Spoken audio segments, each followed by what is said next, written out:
সম্মানিত 4 নং কেশবপুর ইউনিয়নবাসী এবং 3 নং ধলিয়া ইউনিয়নবাসী, আসসালামু আলাইকুম। আজকে আমি চলে আসলাম তেতুলিয়া আশরাফুল উলুম নুরালি ও হাফিজি মাদ্রাসা। তো এখানে কি রকমের কি সুযোগ সুবিধা পায় ছাত্রছাত্রী মাদ্রাসায় পড়ে, আমি একটু কথা বলতে চাই মাওলানা আক্তার ভাইয়ের সাথে। আসসালামু আলাইকুম ভাইয়া। ওয়ালাইকুম আসসালাম রহমতুল্লাহ। ভাইয়া, এই মাদ্রাসায় ছাত্রছাত্রী কয়জন আপনার? আমাদের মাদ্রাসায় ছাত্রছাত্রী আছে, হাজিরা খাতে আছে 65 জন, রেগুলার থাকে 50 55 এভাবে থাকে।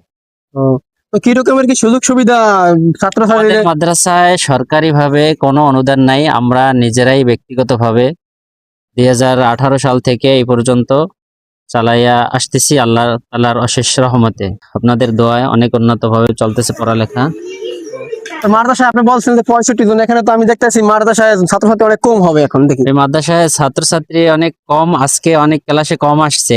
এটার এক নম্বর কারণ হচ্ছে এই যে আমরা একদম ধুলিয়া এবং কেশবপুর দুই ইউনিয়নের একদম লাস্ট বর্ডারে, এই জন্য আমরা অবহেলিত, সব ইউনিয়ন থেকে আমরা অবহেলিত। আমাদের কোনো রাস্তাঘাট কোনো কিছুই আমরা সরকারিভাবে কোনো অনুদান পাচ্ছি না। বহুত লোককে আমাদের ইউনিয়নের চেয়ারম্যান থেকে শুরু করে, মেম্বার থেকে শুরু করে, গণমান্য যারা আছে তাদের থেকে শুরু করে আমরা সবার কাছে বলছি যে বিশেষ করে আমাদের রাস্তাঘাটগুলো একটু উন্নয়ন যেন কইরা দেয়, মাদ্রাসার ছাত্রছাত্রীরা যেন সুন্দর মতো আসতে পারে। আমাকে মাদ্রাসায় আমরা আসতে অনেক কষ্ট হয়, রাস্তাঘাটে কাদা হয়, পাশা খাই, পড়ে যায়। আবার মাদ্রাসায় আইতে অনেক কষ্ট হয় আমাকে। আমরা মাদ্রাসার জন্য প্রতিদিন আসার চেষ্টা করি, কিন্তু কাদা কাদা বই খাতা ভিজে যায়, পাশা খাই। প্রতিদিন আসতে পারো না কাদা বৃষ্টির কারণে? জি। আমরা এই মাদ্রাসার আর একজন শিক্ষক আছে, তার মুখ থেকে কথা শুনতে চাই। ভাইয়া, এই মাদ্রাসা উপলক্ষে কিছু কথা বলেন।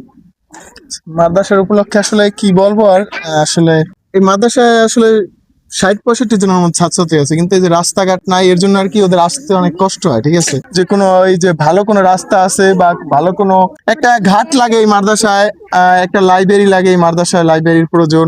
এরকম অসংখ্য মাদ্রাসা আছে বাংলাদেশে। এইরকম মাসিক ভালো শিক্ষা প্রতিষ্ঠানে আপনারা জাকাত দেন, ঠিক আছে, তো আপনাদের জাকাতটা যে কবুল হয়